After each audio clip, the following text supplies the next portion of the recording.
Baiklah, di video kali ini kita akan bahas tentang cloning pada hewan. Cloning merupakan suatu usaha ya dalam menciptakan duplikat suatu organisme dengan proses aseksual atau membuat fotokopi suatu makhluk hidup. Nah, jadi cloning pada hewan ini kan merupakan usaha perbanyakan individu ya. Jadi dibedakan menjadi dua, yaitu cloning embrio dan cloning transfer inti.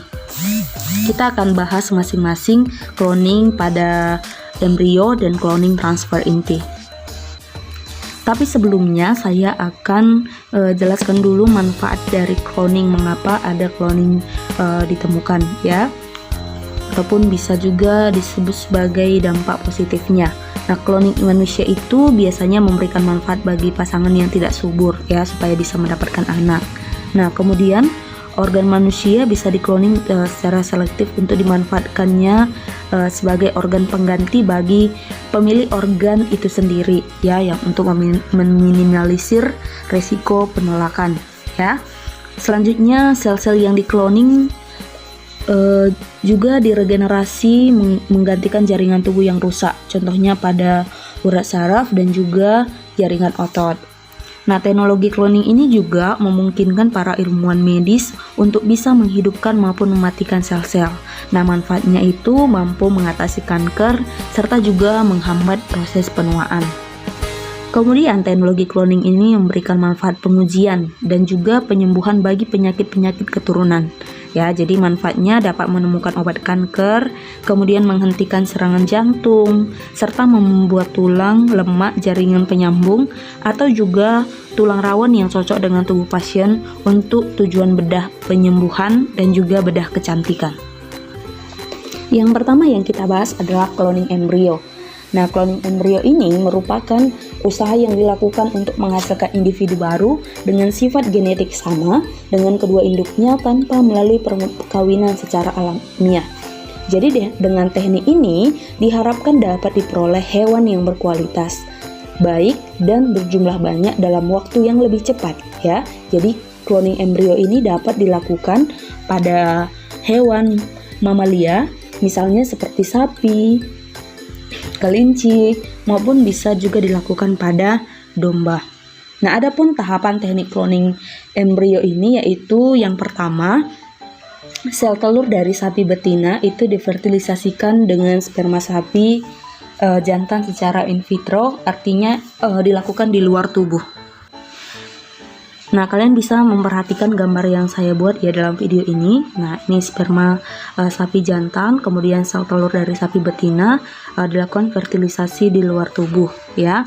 Jadi tahap selanjutnya, zigot hasil fertilisasi in vitro itu akan tumbuh menjadi embrio ya. Jadi nanti zigot akan tumbuh menjadi embrio. Kemudian embrio-embrio tersebut ditanamkan dengan cara disuntikkan ke dalam rahim sapi-sapi betina dewasa lain ya. Jadi itu dipisahkan ya, kemudian disuntikkan di bagian ataupun ditanamkan di rahim sapi betina dewasa. Nah, kemudian embrio dalam rahim sapi itu nanti akan tumbuh menjadi anak sapi hingga dilahirkan ya. Jadi saat ini sudah ditemukan ya teknik pembekuan embrio, yaitu embrio disimpan pada suhu rendah dalam waktu beberapa bulan hingga tahunan sebelum diinseminasikan ke rahim. Nah, jadi itulah yang dilakukan dalam cloning embrio ataupun teknik cloning embrio yang saya contohkan pada video ini adalah sapi, hewan sapi. Nah, yang menjadi pertanyaan, apakah cloning embrio ini dapat diterapkan pada manusia? Nah, pada manusia, embrio ataupun cloning embrio ini itu dikenal dengan istilah bayi tabung ya. Jadi teknik bayi tabung ini kan dilakukan terhadap pasangan suami istri yang sulit memiliki keturunan karena adanya hambatan pada sistem reproduksi ya, seperti ketidakmampuan menghasilkan sperma atau sel telur yang subur ya. Jadi bisa juga karena dinding rahim wanita yang lemah ya. Bisa juga karena terhambatnya fertilisasi atau terhambatnya pertumbuhan embrio di rahim. Nah, di sini juga saya akan jelaskan bagaimana proses Cloning embrio, yaitu salah satu contohnya adalah bayi tabung. Nah, yang pertama sudah pasti ya, pasangan suami istri yang sah, sudah menikah pastinya, itu diambil sel telur dan sel spermanya. Kemudian sel telur dan sel sperma itu difertilisasikan secara in vitro ataupun di luar tubuh ya, dalam tabung yang berisi medium pastinya yang sesuai untuk pertumbuhan zigot. Nah, kemudian nanti dari zigot tumbuh membentuk morula. Nah, kemudian morula yang di dalam medium tadi itu kemudian diimplantasikan atau ditanam dalam rahim ibu. Nah, kemudian dalam rahim ibu, morula tersebut akan tumbuh menjadi blastula, berkembang menjadi gastrula, nah hingga menjadi bayi yang siap untuk dilahirkan. Nah, seperti itulah dia sekilas proses bayi tabung. Nah, yang kedua yang kita bahas adalah cloning transfer inti.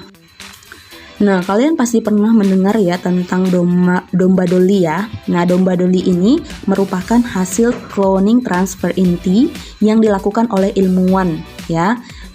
Itu pada tahun 1996.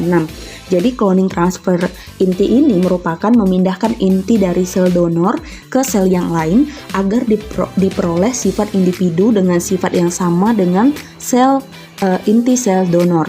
Nah, jadi cloning transfer inti ini bertujuan untuk menghasilkan individu baru dengan sifat dan jenis kelamin yang sama dalam jumlah yang banyak. Ya, jadi penelitian transfer inti ini dilakukan terhadap sel katak dengan tahapan sebagai bahan penelitian untuk dilakukan transfer inti. Selain daripada itu, berikut juga saya jelaskan bagaimana proses cloning transfer inti yang dilakukan pada domba Dolly. Nah, yang pertama pastinya mengambil sel somatis dari objek biologis yang sudah dewasa ya.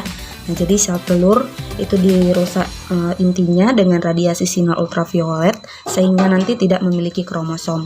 Nah, kemudian sel somatik donor ataupun berasal dari kelenjar susu itu hanya diambil intinya. Kemudian menanamkan dalam sel telur yang sudah dibuang inti selnya. Nah, ditumbuhkan dalam sebuah medium dibantu dengan aliran listrik ataupun merangsang pertumbuhan sel itu ya, seperti yang sudah saya sampaikan tadi.